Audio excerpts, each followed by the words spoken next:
Hello, I'm Emily Thomas with the BBC News.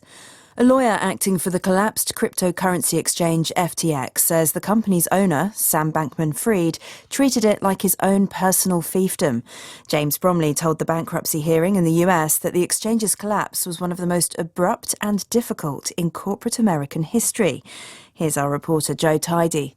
There were nearly 700 people tuned into the hearing remotely and dozens more inside the Delaware courthouse for this, the first bankruptcy hearing into FTX. The court heard how Sam Bankman-Fried had spent hundreds of millions on holiday homes and property and not kept accurate records of his company's finances.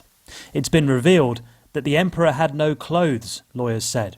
More than 1 million people who purchased and stored cryptocurrency coins with FTX are waiting to find out if the bankruptcy team can get them their money back.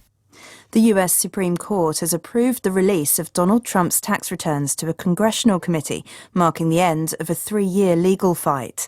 In a further setback for Mr. Trump, a judge in New York has set a trial date of next October in a civil case accusing him and his 3 eldest children of financial wrongdoing at his Trump Organization, something they deny. Barbara Pletasher reports. The Supreme Court has now finally cleared the release of the documents, just weeks before Republicans are set to retake control of the House. Mr. Trump has fought hard to keep secret the details of his wealth, although a Manhattan court previously obtained copies of his tax returns as part of a criminal investigation. He faces many other legal battles, including 2 inquiries by the Department of Justice. Last week, the Attorney General appointed a special counsel to oversee those, after Mr. Trump announced he planned to run again for president. Nigeria has begun extracting its first commercial quantities of crude oil in the northeast of the country, despite concerns about attacks from Islamist insurgents. The Kolmani oil and gas field has an estimated crude oil reserve of 1 billion barrels, potentially earning Nigeria more than $70 billion in a decade. It's in an area where the military have been fighting Boko Haram militants. No international major oil company is involved in exploring the field.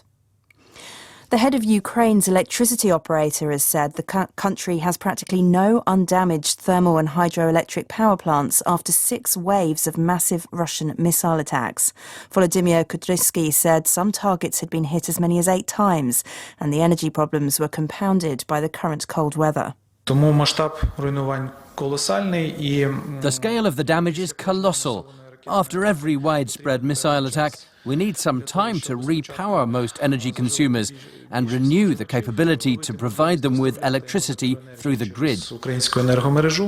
People across Ukraine are suffering rolling blackouts. BBC News. The UN's Development Agency says restrictions imposed by Israel in some 60% of the occupied West Bank cost the Palestinian economy $50 billion between 2000 and 2020. The UN agency says the extra limitations in the so-called Area C, which remains under full Israeli control, cost Palestinians $2.5 billion a year. Area C contains the West Bank's most fertile land and valuable natural resources. The far-right party of Brazil's outgoing President Jair Bolsonaro has issued a challenge to October's election that saw him lose narrowly to Luiz Inácio Lula da Silva. The Liberal Party has asked the Electoral Court to reject ballots from certain voting machines, which it claims, without proof, were compromised during the second round of the presidential election. Rescue workers in Indonesia are spending a second night searching through rubble for survivors of Monday's earthquake in West Java. 268 people are confirmed dead, but the authorities say at least 150 more are missing. The BBC's Astudestra Anchungrastri says the affected area is hard to reach as it's mountainous. A lot of the villages, the people, they have their houses built on the slope of the mountain. These villages only have one main road connecting to other cities. So when the earthquake happened, it also came out with a landslide. And that's why evacuation process has been very difficult, especially to these areas that now has become isolated. The American owners of Manchester United say they're considering selling the football club. The board said it was seeking strategic alternatives to enhance the club's growth, but it stressed it was possible that nothing would come of the sale.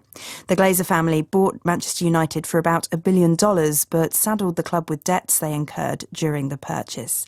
That's the latest world news from the BBC.